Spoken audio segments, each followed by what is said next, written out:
Veronica, thank you so much for being on the show today. Thank you for having me, Stuart. Yeah, and I had the opportunity to get connected to you from a mutual acquaintance, and he was telling me all about you and your background. And I thought you were a modern day Renaissance woman, and we're obviously going to connect about your book here coming up. But as somebody that has both served in the military, is a trained opera singer, and is now doing financial coaching, how did you get to this point? And I was wondering if you could share a bit of your journey with the audience. Absolutely. So, thank you. I'm so flattered that it reads that way, my background. So, I really appreciate that. But the honest truth is that I just followed my interests. Growing up, I was always involved in music. I Mm-hmm. also was involved in sports. So, I was a swimmer growing up. And so I had both like the athletic and then also long-term music training as far as I played violin growing up and Wow. I sang in choir and in drama. And so going into my 20s, I wanted to, I wanted to pursue opera singing, but I did. I started my degree and at Stony Brook University in New York, where I'm from, and I did do a music major, but my mother, who is an immigrant from the Philippines, she is just was just super practical and was like, "Hey, you have to do something else. You can't just do this music thing." Right. And I had taken this economics course in my senior year of high school, and I thought it was super fascinating. So I kind of was like, okay, it was again very practical. The economics degree was in the same school that the music department was in. So like a lot of the credits were overlapping. So I was like, okay, I have this interest in economics. Like I thought that class was super cool and it's kind of practical and could go into business. And at the same time, I'm able to do my singing and kind of graduate on the same time frame. So it was very practical. The military thing, that was also very practical. I met a recruiter during my freshman year in college who, came up to me and said, you know, uh, you can actually do music in the military. There are all sorts of careers that you can do as part of the military. And if you're needing help with paying for school, which I did need help, Mm-hmm. you can actually do that as part of your service. And because you're already trained in it, and that counts for something, when you already have come into the military trained on your craft, you'll actually Mm-hmm. come in at a higher level. So everything was kind of practical, and I always followed my interests. And I guess the thing that I could say in retrospect was that I didn't like say no to those things. I just figured out Mm-hmm. how to do them. So I would say that is good on me looking back, is that I didn't say no to those things. I just was dogged and determined and figured out how to do it. Oh, I love that. And I love that this is where you left the story off. So we talk a lot on this show about goals, dreams, aspirations, and I'm hearing you say that you can find the right door, but you actually have to step through it, right? And take that plunge. Was there anything specifically about joining the military that, maybe shocked you that you wouldn't have expected that has allowed you to get to where you are now with what you're up to? Yeah, so there are some things looking back, with the military, the most shocking thing I would say is I grew up in New York, and that is a very uh, socioeconomically diverse background. And then, Right. so actually, when I went into the military and there were people from around the country who weren't exposed to that, um, that was actually shocking. And then, of course, like some of the accommodations can be shocking. But I think going in knowing that I had voluntarily signed a contract helped me. Also going in knowing that whatever pain I was going to feel was only going to be intermittent. Um, Hmm. I had to like Yeah. just constantly remind myself like this is only temporary. I would say looking back, that also is something that I can pat myself on the back end. I don't know why I always had this, but I was always able to look beyond the intermittent pain and kind of see the future vision very clearly for myself. So yeah, just staying aware of where you're headed and where you're trying to go so that the like short-term pain doesn't lead you astray and keep you from, knocking down those doors. Yeah, no, absolutely. And I feel like even just with what you were pursuing musically and taking advantage of the opportunities the military had to offer in that regard is a perfect example of what you're describing. How does this translate over to the coaching that you do now in terms of supporting the people you work with? Yeah, so I think that there's two pieces. I always like to cover the mindset stuff and then the tactical stuff. So, like Right. using the military, the mindset stuff, you really do need to start with the end in mind. That is one of the things that I teach is like it's very difficult to change your behavior if you don't know why you're changing it.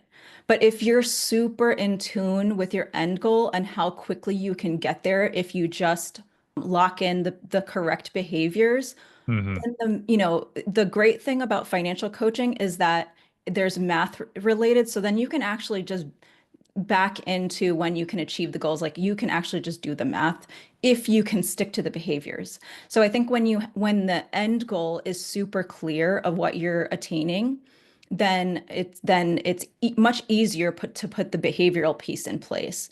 And then as far as the tactical, the great thing about military training and how that translates to financial coaching is, and also in my corporate career, I've always done operations, is that everything is about breaking the task into smaller chunks and outlining when those things are going to occur and making them repeatable.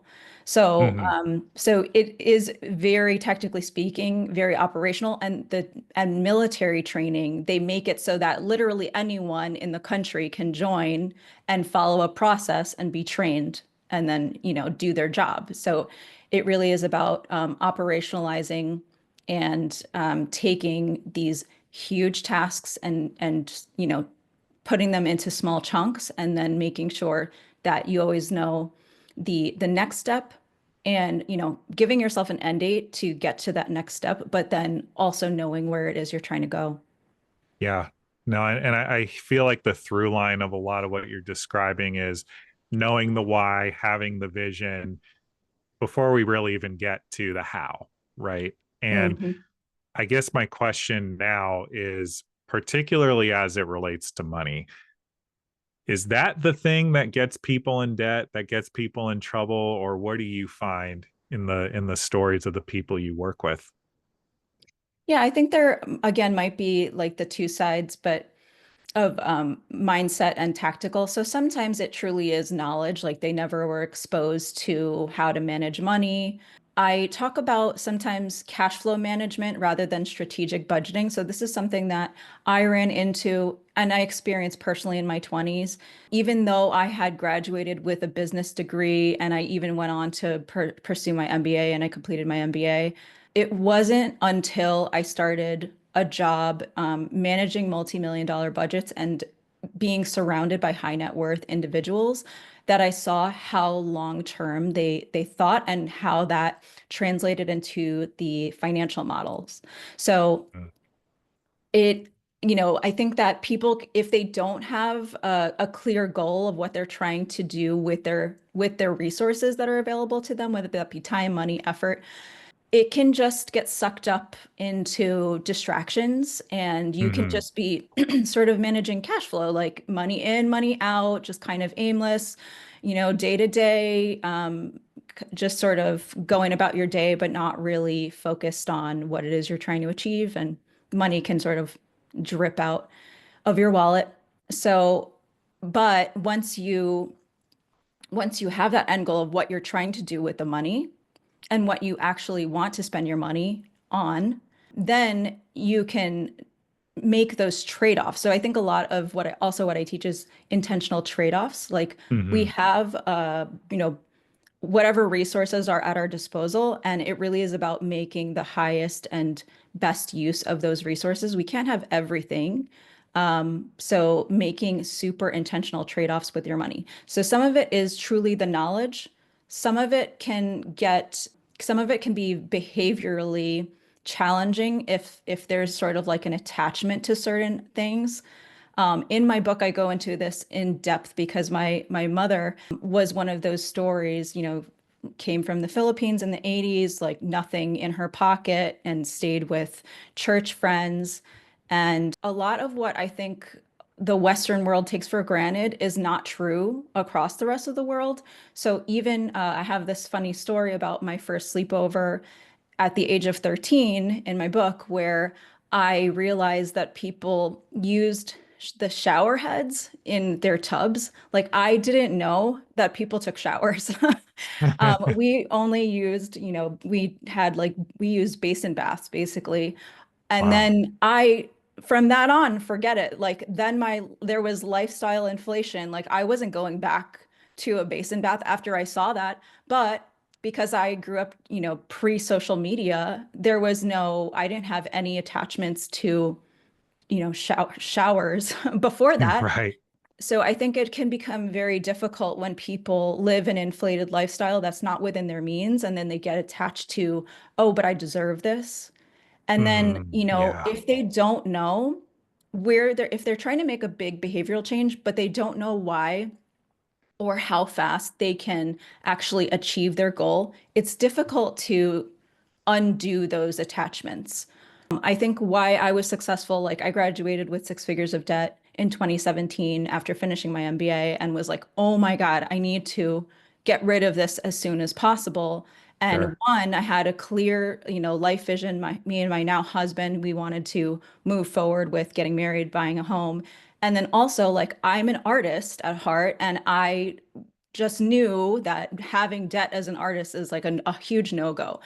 So just being super attached, to having a clear goal and like value system and knowing I wanted to get rid of it as soon as possible. And then being around these high net worth individuals that showed me the tactical portion of it, it allowed me to really strip away most of my expenses until that was paid off. And I paid it off in 3 years on like an entry level salary. So that's the first chapter of my book, is how I was able to do that, but only because I wasn't telling myself that I like deserved these things. And I think it's super encouraging if and you actually put the, pen to the paper and you figure out, oh, I can actually pay this. I can actually just do this in a year. If I just buckle down, I can knock this thing Yeah. out in a year. Like I think that is super encouraging. But the first step is, being really honest with where you're at and being willing to take a look under the hood and see what's going wrong and like Yeah. see where is my money going, and then parting with those attachments just temporarily. A lot of people can't do that. So I think that's where I see a lot of the hurdles. Yeah. So that does beg the question, though, what trips people up? There are infinite books out there, infinite knowledge, infinite methodologies to get debt paid off. I know Dave Ramsey is probably the biggest name in this space. And despite the math, despite the well intentions, despite people's desire to do it, they don't so often. So, is there something that trips them up? Is it just the lifestyle inflation? Is it not understanding the intentional trade offs? What do you think? Yeah, I think there's two things. So my book covers the mindset portion, and I Okay. have my what's called my ARIA money model, which is an acronym. So the steps are A for awaken, and that is really just taking that first courageous step of even saying, okay, I think there's a problem here, and Yeah. becoming aware of where is my money going. And I've spoken with people who are like, I did the first thing and I downloaded my transactions and I cried when I saw how sort of frivolously or like, just buying food here and there, how I was able to overspend so easily. So that's the first step, is awakening and just being willing to take a look there. Then the second step is reframe. That is that part about, turning it from like sacrificing to what am I gaining, understanding the idea of intentional trade-offs, and then I is intentions, figuring out where am I today, but where do I want to go? So setting those clear intentions, and then finally the last day is taking action. So I really do think that you have to have a clear reason to keep going every day and positively reframe it. And then the tactical portion will Hmm. be fairly easy. As far as the tactical stuff that I see go wrong, I think one is just frankly waiting too long. Um, Okay. get started as soon as possible because with money, time really is of the essence Yes. because just mathematically speaking, right? Another thing is not having time-bound goals, so like using the SMART goal framework as far as setting goals and really kind of calling yourself out if you've been saying something over and over again and you're not taking action, like what needs to happen? Do you need to go to therapy? Like do whatever you need to do to finally get over that hurdle, like you should do it. Another thing, tactically speaking, is not being on the same, like not being in tune in your relationships, maybe having opposite Mm, goals is really tough. If you're in the same household with someone who has totally different values and you're not aligned and you're not willing to even have the conversation, that can be very tough. I'm seeing a lot of like sandwich generation things going on where they're taking care of elderly parents and they're also yeah. taking care of children. And then, yeah, just not being intentional and not actually having a plan. Like, I don't think you can't get to where you want to go if you don't even know where you're going and you haven't intentionally set a way to get there. I talk about money triggers in my book, these subconscious behaviors like eating out or whatever it may be for you. I have one client who loves gardening. So she's Yeah. like, I can just go to Home Depot and spend thousands of dollars on gardening supplies. So whatever it is for you or for my artist friends, I want to do this program. I want to sing here. I want to sing there. But, are these profitable like for you? Like, do you need to take that gig? Is it actually making you money? Did it actually get you more gigs? Like taking Yeah. stock of what's working, what's not working, what's propelling you forward, what's just a distraction. So yeah, not being intentional with your money. Yeah. It's interesting. I think for me, I've historically been a bit of a people pleaser with money. Like I won't buy a t-shirt for myself that I see that I really like, but I have no problem Mm. blowing money on a meal out for my family. Like things Mm. like that. Like that's one of my traps. And then I think that those are the small subtle ways that I think people can get in debt because I'm not being selfish. I'm not buying this for myself. Hmm. I'm not being irresponsible, but I actually am because I'm ignoring the plan that I've put in place. And before I know it, we're $100 on a dinner, right? When Right. we didn't have that budgeted. So follow-up question for you. You've paid off over $100,000 in debt, which is amazing. And I know you chronicle that pretty well in the book. And the mindset piece I want to ask you is clearly that's a long-term goal. You're not just snapping your fingers and it's done. So how did you stay motivated, stay engaged on the goal over such a long period of time? And what works for your clients on debt pay downs as well? Yeah, is I think the thing that worked the most for me and that I incorporate in my coaching is having a roadmap that you can be accountable to and also be able to see visually the progress that is happening because you're every month you're like, oh, I'm that much closer. I'm that much closer. So and also the fact that you set a plan in place and you made it happen and the progress is because of the work that you're doing. Like in my corporate career, I think that this is super motivating. I'm a manager, and I think it's always super motivating when your behavior actually ties to outcomes that you see in real time. Yes. I And it agree. can be very, you can have that sort of learned helplessness if you don't see that. I think it can be extremely unmotivating. But yeah, so putting that plan in place, that's one of the very first things we cover mindset, and then we make the plan. And that is just the mathematical portion. And then, of course, they'll have me to hold them accountable. and help them troubleshoot anything that needs troubleshooting. But once they see, oh my gosh, I am an active agent in the trajectory of my future, and we are charting this course, and actually, the things that I'm doing are getting me there. So being able to put those things together and sort of like rewire your brain that way, I think are very helpful, particularly when you historically have had like no hope with regards to paying off a huge sum of debt. You know, you keep bringing up SMART goals as a part of this conversation.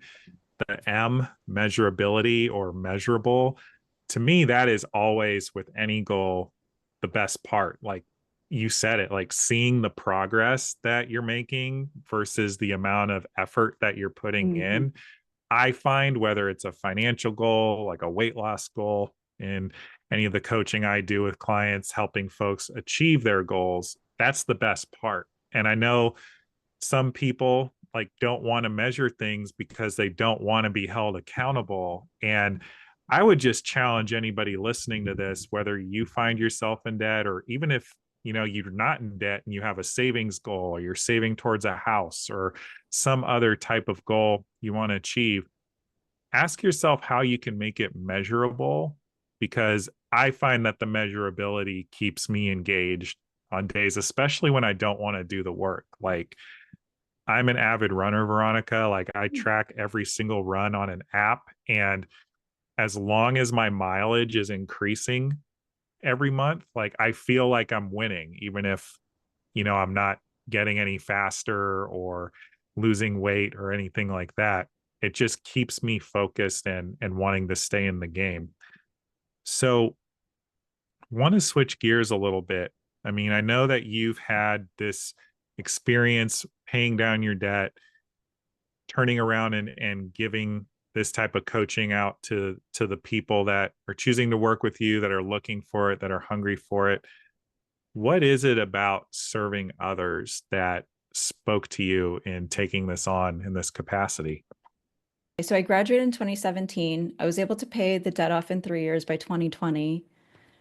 Then COVID hit, Yeah. and I had this entire community of artists, performing artists around me that overnight lost their contracts and, Mm, were out of yeah. work for quite a long time. And I had just done this thing that I was very proud of, but also that I thought was a little magical, like being able to do it that quickly. So I really just felt compelled to help. I think that's where it started, was helping musicians because of this thing that we experienced together around the globe. I started just doing webinars with really catered to musicians and helping them just firefight what was going on. And, what should I do first, like to get Hmm. my house in order here, since my income kind of evaporated overnight. So that was the initial start to it. Um, but I think as I've gotten older, I also in 2021 became a manager, Hmm. and have had many reports under me. And that's been one of the highlights of my career, is seeing how I can help others grow. And that had always been part of my background, even before I was a manager, was like setting up training methods and helping interns. I had built in my first job, I had created like an intern program. So that kind of training and development were always interests of mine.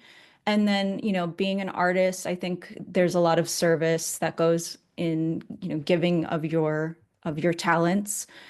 So that's always been in me. But then I think having the reports as a manager really helped me see that like I really enjoyed the training and development and helping others grow to achieve their goals and help them be accountable to themselves and help them progress and get promotions and yada yada. So that was super helpful. And then I actually put down this idea for the coaching business. My husband and I, he got restationed. He's still active duty military Hmm. today. So we got restationed to the West Coast, where you're from, Stuart, in 22. So I kind of put that down for a little bit. and it was one of those things that just didn't leave my mind. Like I was like, Yeah. like I gotta go back to, I gotta get back to this. Like there's something here. And I think that's when you know you need to pursue something, when it just sort of stays in your mind for literal years. Yeah. Yeah. I mean, you can't really ignore a calling once you have it, right? That's right. Hmm. And so I want to just acknowledge the fact that you've had this amazing career so far, at least in my mind, that you've been able to interweave the leadership lessons of being in the military, your creative career with singing, and now this managerial career where you're of service, but also coaching people as well. What's your overall vision for your life and where you're taking all this? Wow, that's what a question. Thank you. I've been thinking a lot about that. Like, what do I want, the next decade to look like? And I think that as I get older, I just want to align every day with my values. I think I've had to think about what gives me the most joy, what makes me super happy, and I'm really just I'm beaming when I can help others, and then having the music in my life. I didn't have that, during COVID. I didn't realize, like, I did this summer program the year that stuff started coming back. So in 23, I did this Mhm. music program and it was 2 weeks long, and we did a performance at the end, and I was like bawling, crying. Like I was like, oh my gosh, I Yeah, didn't realize how much I missed this. So that to me is sort of a religious experience, like just singing. So having beauty and art and music in my life, I think needs to always be there. It's definitely taken different forms, and I've had to take stock of where my time is going, since that is pretty scarce these days. So the types of contracts I take and the amount of time committed has changed over time. But being strategic and taking gigs that I'm super excited about, like saying yes to those gigs, and then really, I think I really want this next decade of my life to be aligning all of my actions with my values, and leading with service. So if I can have, the music side and lean into this financial coaching business, and really just be of service and lead with that, no matter what I do, then I'll be a happy camper. I love that. I love that. And what comes to mind, and I think is relevant for this conversation, you're creative yourself. You found yourself in a ton of debt at one point. So often people make problems like that, money, health, you name it, be the thing that they allow to dim their creative light. What is your advice to those people listening to this that might be feeling that way? Yeah, it will definitely damper your creative life if you have something that huge weighing you down. So, get rid of it as soon as possible. If you don't know tactically how to do it, reach out for help. Don't let that be the thing that holds you back, not knowing like how to do it, particularly if you have the will to do it. And if you are struggling with the will, then I would say take good stock of what it is you're trying to achieve. And there will be trade-offs, whether it's time, money, effort, there will be trade-offs somewhere. So, just get started and do. That's what I would say. Just do and prove to yourself that you can do. And, if you, even if your mind's not quite caught up yet, like it'll get there once you start seeing positive feedback. I want to make sure folks know everything about the book, where to get it. I don't think we've even covered the title, but what's the name of your book and where can folks grab a copy? Yes, it's called Making Money is Simple. Stop going from paycheck to paycheck and start living your dreams. And it's available on Amazon, and you can find it in print or Kindle. Sign up for my mailing list, also makingmoneyissimple.com, and you can find me on Instagram at makingmoneyissimple.com. And as always, ladies and gentlemen, all of Veronica's info will be made available in the show notes wherever you are catching this episode. We want to be sure that you have the opportunity to connect with her, get your questions answered, especially if you find yourself needing to embark on a debt journey and maybe you haven't yet. She's a perfect person to help you untangle all of it and get it in your rear view mirror, get it behind you so that you can live your best life. As we begin to wind this down, Veronica, is there anything that the listeners ought to know about creativity, overcoming a debt journey, anything like that? I would say don't wait, just do. Mm-hmm. Start today. I was a friend of mine posted like listen for that inner whisper before it Yeah. becomes like a scream.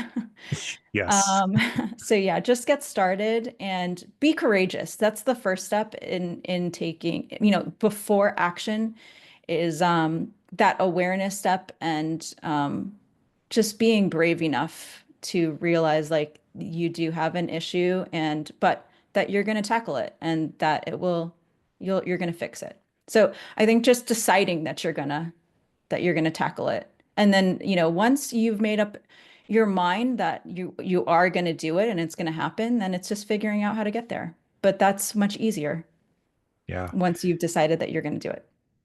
Yeah.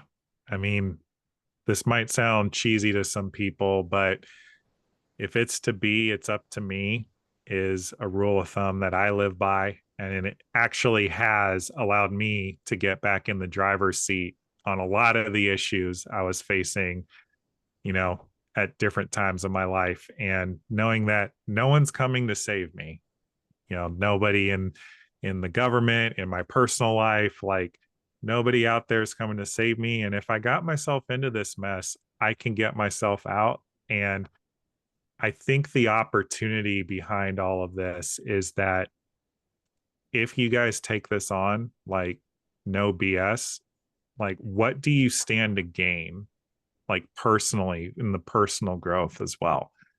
And don't be shocked if in paying down debt, you have major unlocks elsewhere in your life as well, because how you do one thing is how you do everything.